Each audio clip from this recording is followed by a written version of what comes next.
I'm just ignoring it. Oh, here we are. Okay, sorry. I had a moment.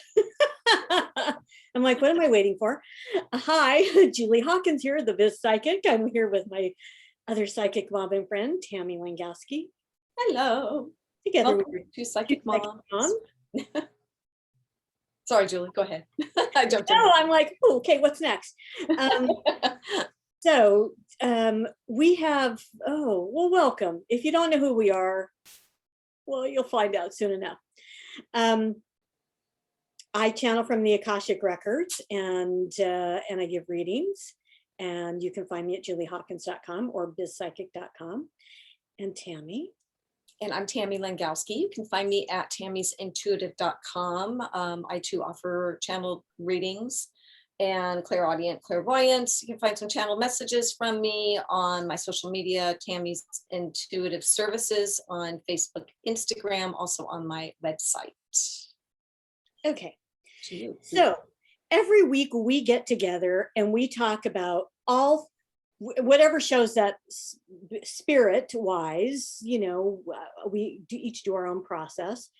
And then we also talk about cat stuff because we're cat moms and we love our cats. And I mean, I love all animals. And I'm sure Tammy does too. But so we talk cat stuff. So there'll be a little of all of that today. And because I want to give an update on Maggie May. Good. And then I have a client who regularly submits questions. And so I thought I would start bringing them to two psychic moms rather than because it's more fun. Well, I'm just going to say it like that. It's more fun for me to do it with my friend Tammy than for me to just look into the camera and go, yes. And here is the question. Anyway, so we have, I have a client who submits sometimes very deep and provocative questions. And sometimes they're just common sense questions. So maybe there'll be a little bit of everything for everybody. But so we're going to go to the heady one first. Exactly. Woo, are we ready? So, I'm just going to read it. So here's where we're at. She says, I've been following some YouTube channel messages, and there seems to be talk of a new world that we are ascending to. It seems to be of a fifth dimension. I guess my question is, what is the fifth dimensional new world that we are ascending to? What is it like? How do we know if we are there? What happens to the people who don't get there? She wants a general flavor, or is this just a state of mind, or is it physical? Okay. I just love her because she just adds in a whole bunch of stuff. So you seem to be processing or listening while I'm talking. So if you want to go first, that's fine. Yeah, I mean, it doesn't probably matter either one of us. We'll kind of just work off of each other and all that good stuff. So this is a heady question for me personally, because I don't really, honestly, I'm not really savvy about the different dimensions and all of that. I think they exist. So I'm just going to kind of open up and see, and hopefully there is some kind of good, appropriate message for you from that. So to the idea of the fifth dimension, this new world, all dimensions are in play. First of all, is what they're saying. All dimensions are in play at any given moment. So when guides were asking about, going possibly that we're heading into our planet is heading into this new world of this fifth dimension, what do we say to that? Always, always, always, it's there. Some will tap into it sooner than others. And I'm going to jump in and interrupt something because I often don't talk about, if you see my hands moving a lot, I think I've said it once before, but it's worth noting again. Ever since I started channeling, this is how we do it, my guides and I. It's just something we do. It's an agreement. I'm not taken over. I am consciously here. It's not like, like I can't stop my hands. I just talk with my hands anyways. You can see that's me talking right now. I'm using my hands. But when my guides come in, you'll see them emphasize a lot. So that's what I'm doing if you are wondering, okay? Because I know it might look a little different. Okay, so we were, sorry to interrupt you guys. So basically, you were talking about that any given moment we have these different dimensions, and any one person might be in one dimension while another is in another dimension. You see, again, we'll call it the free will kind of idea. So is there this fifth dimension we're heading to? Well, it's not that it's never been there. It's more that maybe it's hidden to some, while others it's highlighting, and they're more privy to it. I will almost say they know it's there. They're kind of giving me that impression. So are we heading there? Yes and no. And what they show me is they say that it's like we expand our energy in that direction, and then sometimes we bring it back down. It's an evolution, an ever ongoing evolution of learning for us here on the earth plane to really maybe basically they're saying, go into that fifth dimension.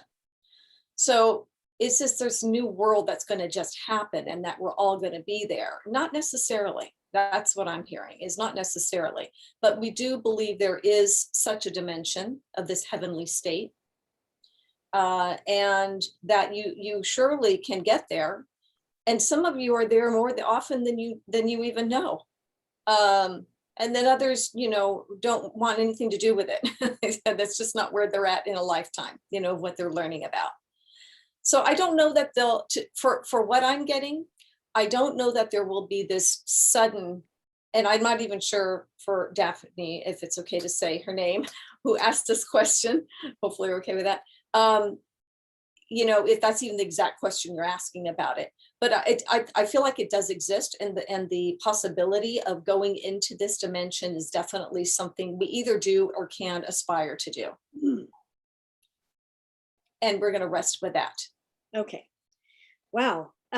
So first of all, happy belated 4th of July. We're in very festive 4th. Yeah, I was going to mention the same. Yes. I didn't plan it. So we didn't coordinate it that way, but we both are being festive today. So exactly. We did not coordinate. Hope you had a good holiday, everybody. So we're just going to go. So let's start with 4 dimensions first. And then there's what we want to call, maybe not, they're saying not dimensions, spaces between the space. You may consider them dimensions. Okay, we'll come back to that. So, it is widely considered and understood that the 3 dimensions, that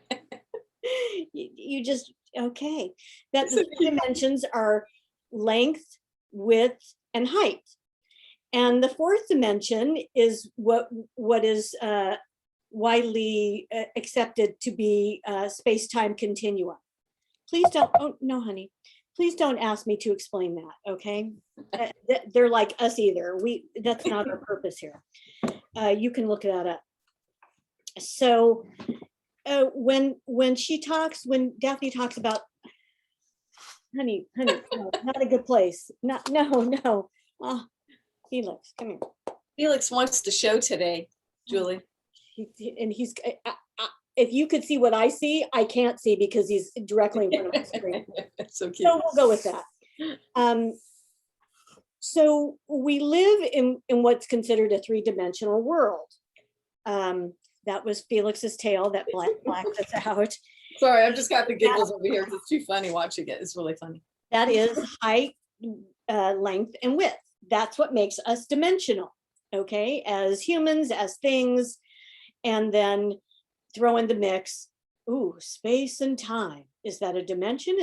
We think of it as a dimension. Is it a place we can go or have been or will be? Oh, I'm loving this. They're telling me this. Okay. And humans have pondered this for eons and many, many, many eons.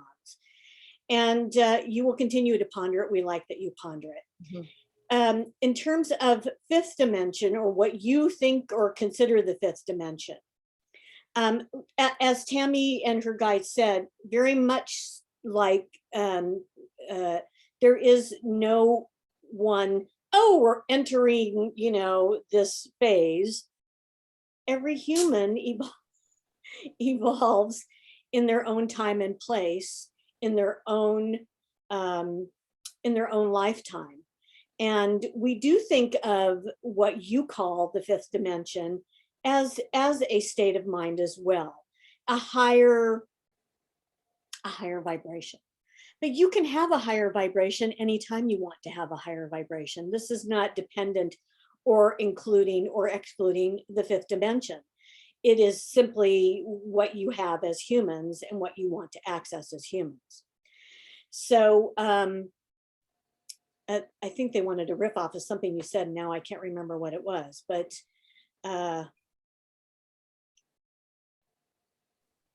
how will you know? Well, we would like to invite you to let go of labels. Labels don't truly serve you. We know that they're very common in your world, and it helps you sometimes to categorize things for yourself. If you find yourself raising up to a higher vibration and letting go of some of what the ego tries to plant in your head that's negative, then you are moving into a very spiritual, higher vibrational, fifth dimensional, if that's what you want to call it, consciousness. There's not going to be a mass movement for you. This is illogical. You are a constantly born, die,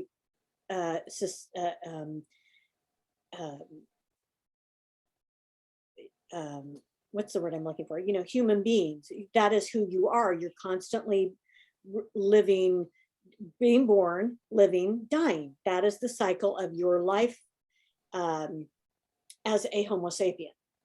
And it's not going to change anytime soon. Yes, there is evolution, but evolution is over time. Thousands, hundreds of thousands of years. Hundreds of thousands of years ago, there were different types of Homo sapiens. Don't ask me what they are called, but they're called other things. And so you're going to continue that evolution. Consciousness will evolve with that, as well as physical evolution. So to come back to what is the fifth dimension, yeah, we're like, that's just so funny that you want to think about that. But you can, as Tammy said, as her guide said, you can access it. Please don't do that. You can access that anytime as you determine to let go of. He is just being just a bad boy. Being such a bad boy. If you could only see. Anytime you determine to evolve yourself to a higher station, to a higher level, to a higher frequency, you can do that. Whether it's the fifth dimension, the 100th dimension, it doesn't matter what you call it. It's just evolving, and we'd like you to think about it in that way. Mm-hmm. All that said, and we've said this 100 times, if we have said it once, and we say the collective we because we're including Tammy's guides, you are here to live lessons. Some of them include questioning like this. Some of them include things that we're going to get into in the next question. And it's really learning to be a better human being. That is what human beings strive for. So that's the way we'd like you to think about it. Wow, that was a whole lot of stuff, and I have no idea. I'll have to go back and listen to that personally. I don't know really what that was. No, I'm in agreement with everything. So if I'm looking down, I'm just actually looking at the questions about it. I agree. We agree with all that you've said, Julie. And it is a lot. I keep getting emphasis to just on like what you're saying, not to kind of get into a certain label or certain way of thinking it has to be this way. It's okay to let your mind explore. They're telling me lots of different ideas and so forth. And when you say about how do we know if we are there, it is simply, you know, maybe your highest state of in a nice meditation, right? When you're really feeling like you're just in that space and that groove. To me, that's a sure sign that you've accessed maybe some higher dimensions of some sort. And so it will come and go. What happens to the people who don't get there? No. Well, they're learning.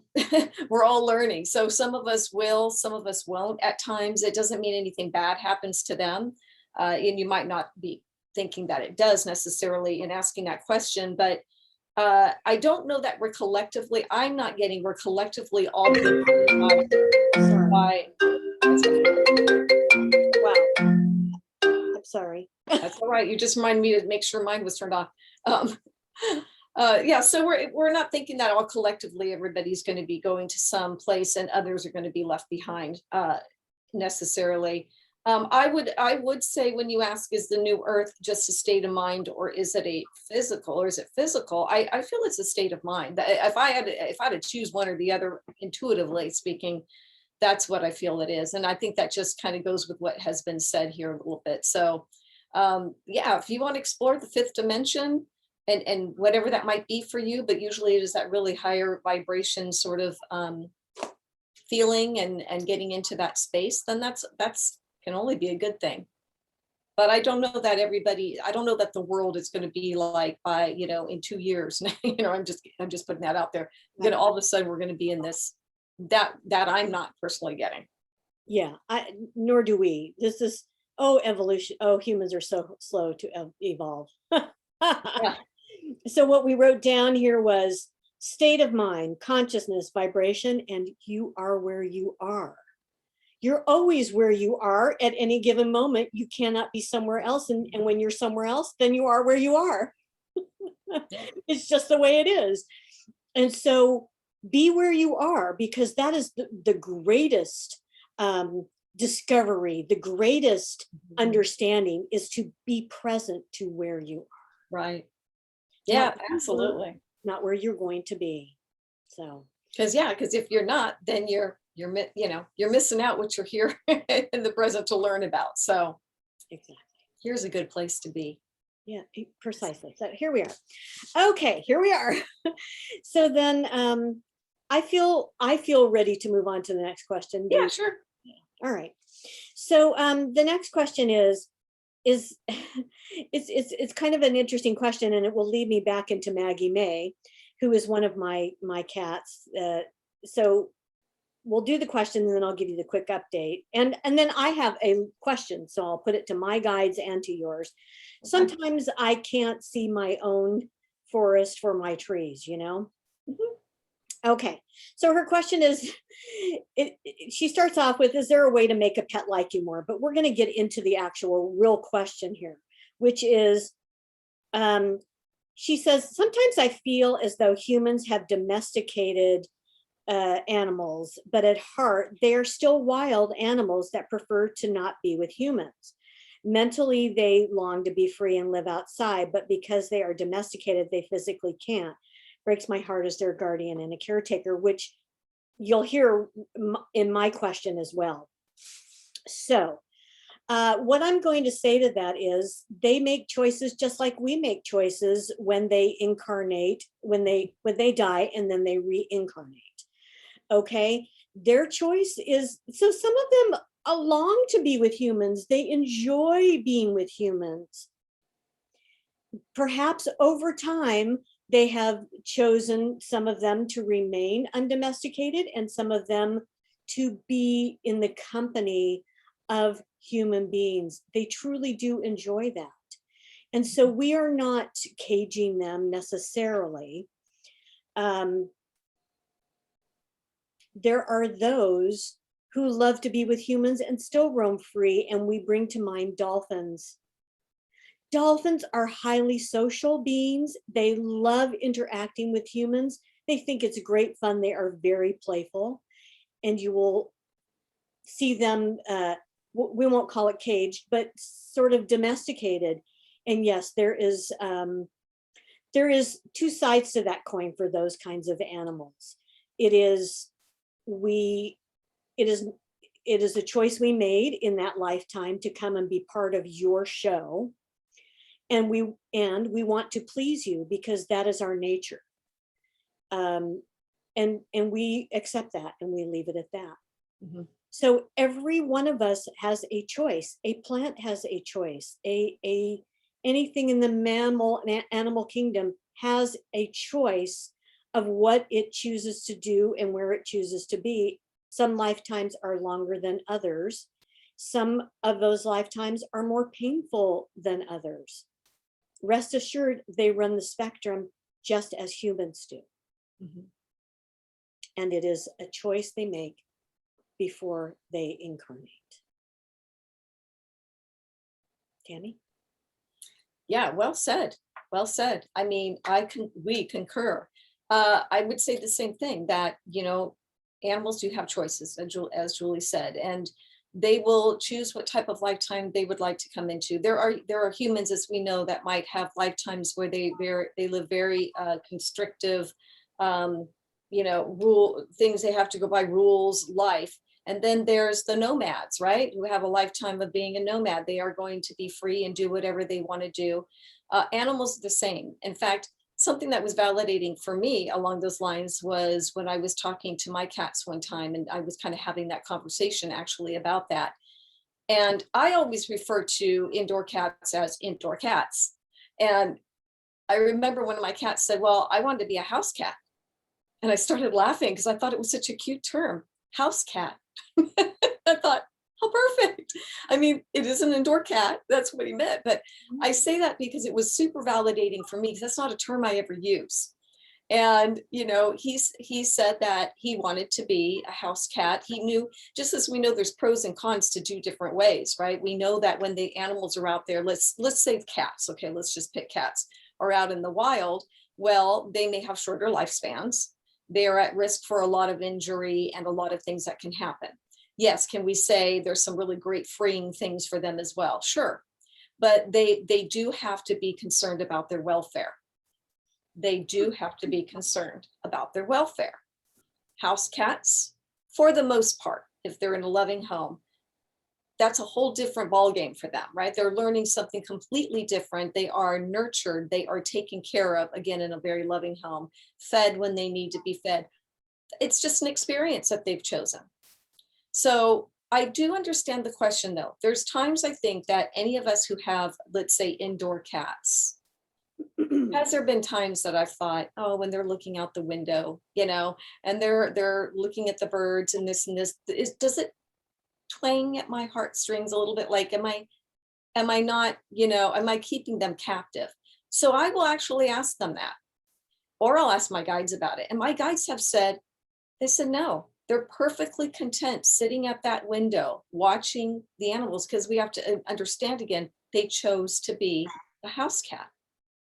And so, and how do you get some to I think some part of the question, maybe love you, is, the first thing I got when I'd seen that was to love them as much as you possibly can, for you to love them as much as you possibly can. Then they are going to have their own personality traits, just like people do.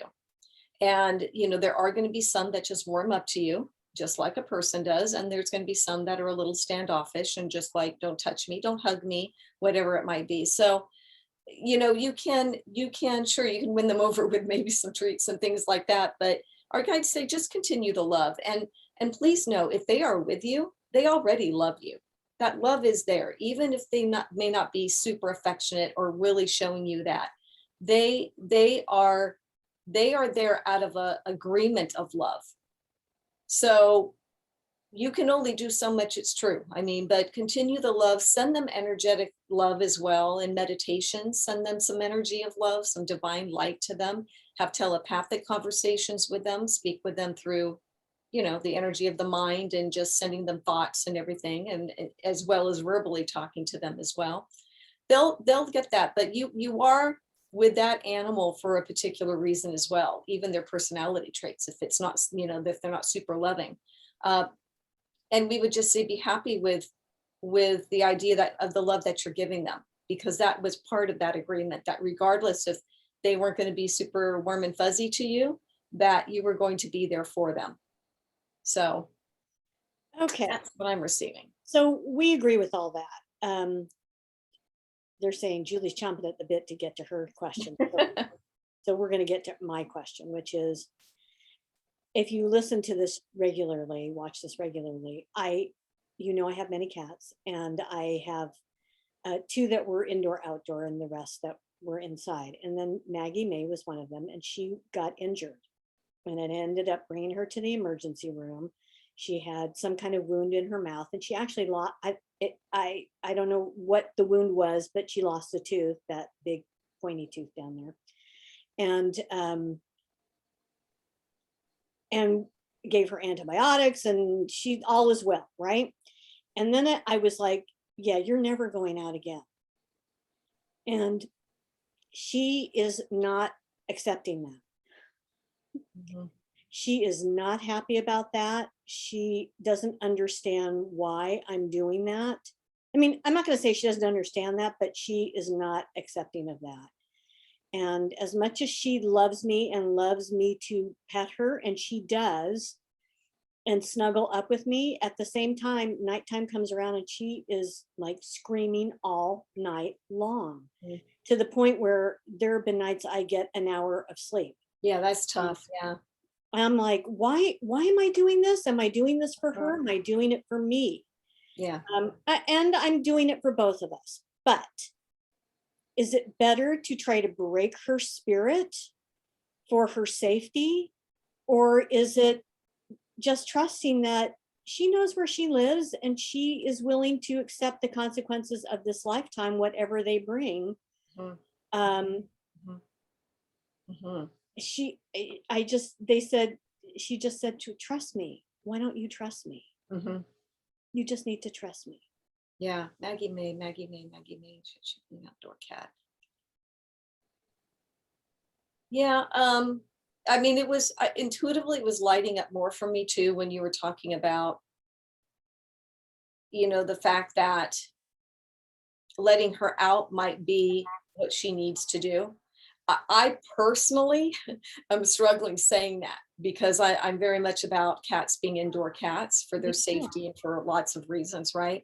We had a neighbor's cat who got into Prestone or whatever that stuff is, that comes, Yeah, and it's sweet, and they are attracted to it. it's horrible. It was horrible. I mean, it was terrible. And so, so that's why I struggle even saying that in her case. And it is a great question too, Julie, because there are some of those cats that people have tried that have been outside and they're trying to get them, acclimated to being indoor cats.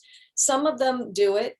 Some of them do have that spirit of, like you said, why are you doing this to me? It's my right. I almost hear it's my right to be outside.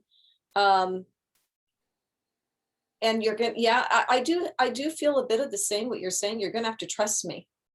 And then I have to, well, it's like she says, I have to deal with the consequences, but not really. I know you have to too, is what she's saying. So she goes back and forth a little bit. And I need to let her out. I kind of feel in her case, she kind of needs to be outside. And I can't even believe I'm saying that. But I'm looking at it very individually for this particular cat. It's very interesting because so there's Maggie May and her offspring, and one of them was Oscar. And so they were all inside cats for about a year. Maybe Maggie May went out. I don't know. I don't remember. But Oscar, I never let out for about a year. And then I had my bathroom redone. Somebody left the door open and he got out and he disappeared for 2 weeks, which he did come back. So there's something to be, and it's so funny because in the meantime, somebody in the neighborhood caught him, trapped him, and had him fixed. Oh, Like, oh, thank you so much. they did the whole TNR. Yeah, that's nice. Did. Yeah. I was so grateful because I really wanted to do that, but I could never get him to be in the right position, Yeah. any of the dimensions to get him Yeah, to right. make that happen. So I was really happy when that happened. Yeah. And while he goes out, he hangs out here. He doesn't wander far from the yard. He really Yeah. doesn't. Maggie May, on the other hand, I see her across the street, and this is what it's horrifying to me because I know what happens. Yeah, I know. And I hear it, and I see it on the next, and I can't. I'm very connected to her, whereas Oscar, I'm like, you're never going to let me touch you. Probably it's enough that I walk by you and you don't bolt. Yeah. He's just not that way. Maybe sometime in his later years he will be, but he's already 5 years old and it ain't happened yet. So, so back to Maggie May. So at this moment in time, I'm giving it a go. And I guess here's what I'm going to say, and I'm going to ask for this right here. Unless I get real clear guidance that she must go out, then we're just going to suffer through. Good thing I don't have a regular job. and see if she's willing to acquiesce over time. Yeah. How long's it been that you've had her in?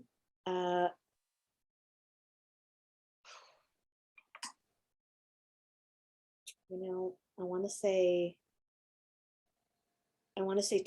tomorrow will be 2 weeks, I think. Okay. Yeah, tomorrow will be 2 weeks. Yeah, I think, I mean, certainly, you know, I was getting that, yeah, indoor, outdoor maybe, but maybe another couple of weeks and you can see if you're going to know. And that's fluid, as we know. Well, we'll give it another cup. I mean, for me, honestly, for me, it's one day at a time. Yeah. Yeah. No, I can understand it. I can understand that. Yeah. And I shouldn't probably say this, but I've been trying to sedate her at night because they give you these, because they couldn't handle her without sedating her. Mm. So they gave me these pills and I'm like, well, maybe if I just sedate her at night. And it's like, she never had them. Really? Oh, so that's when she comes alive. Yeah.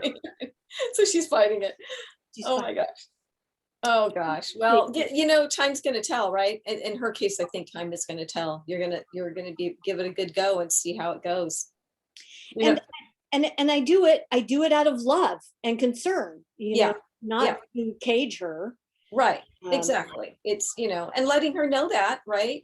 I'm sure you do, but just again, send her the thoughts, let her know. We have our Jake actually. So my husband had to do some work under the house, and mind you, we just have like, you know, yay, but about, you know, not that much room, but that's when our cat Jake gets to go down there. Oh, and his feral comes out. It's hysterical. I mean, he's well enclosed down there, and it's actually pretty clean down there, though he does bring back cobwebs. Okay, so does he make the decision when it's time to come out, or does? Yeah, he does. He does. Yeah, and it's only, I mean, this is once in a great while when my husband has the floor, you know, thing up, and it's kind of the big joke that he likes to go down there. Both of our, when we had my other two cats too, they both would go down there. Jake would call for the other, and the other one would reluctantly go down, and then, you know, we get him up. But now with my new cat Teddy and Jake, Teddy has no interest, but Jake loves to go down there and explore. And it's so funny when he comes out, because this last time he had cobwebs, like, you know, like, ew, you know, so I'm like wiping him off, and he's got that feral look in his eyes, like, man, he was just loving that, you know. But it was great because he was safe and all. So once in a great while he gets to go, well, a little crazy. If I had a place to do that, I would definitely do that. I mean, I have this area outside my house that could be turned into an enclosed patio. Mm-hmm. And I have thought about it often, but it is not an inexpensive endeavor. And the price of wood now is astronomical. Mm-hmm. And so it's just really not in my budget, but I have, and plus which I'd have to get super heavy duty screen. Yeah. Because, you know, once they climb up the screen, and it's like they can rip a hole in that in no time, it's all over. Yeah. And if any other critters came running, you know, raccoons or anything, we're trying to bat at them or. Exactly. So, yeah, you would do something pretty heavy duty. It has to be, yeah, I don't know. I have to ponder that and think about how could I do, you know, they're called catios. Yeah. No, that's a cute catio. It's so appropriate. But a catio is different than it's just, I need somebody who's smart and who, you know, gets that whole, you know, a contractor who's like, well, we could do this or we could do that, or, you know, and I haven't found that yet. So, right. And we could do it for an expensive amount of money because, you know, doing a structure like that it's not double digits, but it's could be close to double digits. And I just, yeah. Yeah, right. Any of those kinds of things, yeah, can run some money, Anyway, thank you for that. And my guides are like the same thing. They're like, take some time. It's not time to make that decision. Yes, Just exactly. That's what I think too. we say give it a little bit more time and Yeah. see where that goes. Yeah, because it can take some time. I mean, my two cats getting along, I think I said that last time, took about a good 6 months. I mean, yeah. There was a point where I was, not far in, that I was thinking, do we need to bring this poor guy back? I mean, it just, but I got some extra, because I was too close to it. I got some extra intuitive counsel on that. And they said, no, they're going to be friends. They will end up being friends. And they're not as close as I was saying before, as my two that were adopted together. They were super close. But they have their ways, they do have their now and then, but nothing really bad. It doesn't last long. But yeah, they are friends. So I've seen them play together just in their own. They respect each other's space. They don't cuddle. They don't roll around together. They, you know what I mean? They just. Well, I have that going on for sure. Yeah. Even Maggie May will join in periodically. The other few nights back, she was like, "Who wants to play with me?" Oh. And he was like wanting to play with her, and I'm like, "Ah, come on, you guys! There are 8 cats all Yeah. here. Come on, one of you got to play with her." That's right. But so interesting side, just a side note this morning, and then I think we're good to wrap. But anyway, Daphne, I hope that was helpful. And Yes. I wrestle with that question too, and I think, and as does Tammy. So, but this morning, so cats love to come to you when you're in the bathroom. I don't. It's a thing. I don't know what it is. It's just a funny thing for them. Yeah. And Felix definitely, that's his place. He will come and sit on my lap, and I'm like, okay, can I get up? Exactly. Can I just have some privacy? I'd like to go. I'd like to go now. And I leave. And Fiona walked. So I have a very small kind of a galley bathroom off my bedroom. And I noticed this morning, Fiona hopped from the one rug from my carpeting onto a rug that was in the bathroom. And I'm like, what, you don't want to get your paws on the cold tile? Is that what that's about? It was fascinating. It was something I'd never noticed. Fiona, domesticated queen. She is, and she is adorable. She every once in a while will want, like, can I go out? And I'm like, no. And she's like, okay. Because she is so freaking adorable. Oh my gosh. I have to take pictures of all of these and rotate them on my screen so that you can see them. Yeah, you should. Them, but I have to put them up. So love to see I will do that. I will do that for next time. Yeah, so, that'd be great. Until next time, we would love for you to submit your questions. Daphne, keep those coming. We love them. And anybody else. And there were a couple comments on YouTube that I'm sorry, I haven't had a chance to look at yet. Oh, okay. I'll have to look too. Yeah. Thank you for that. I have no idea what they are. We know Rudy is so diligent about. Thank you. Again, I can only speak for I'm probably speaking for Tammy too, but how much it means, Rudy, that you comment, because it's like, oh, somebody cares. Yeah. Thank you, Rudy. Absolutely. So it means we appreciate it. We do appreciate it. And your pictures look wonderful from your vacation. I swear to God, I was having a dream last night that I was moving to Hawaii. I'm like, oh no, that's not happening. Oh, I'm getting a package. Okay. So I will sign off then. Yep. So I guess that's, I can't get my mouse to work.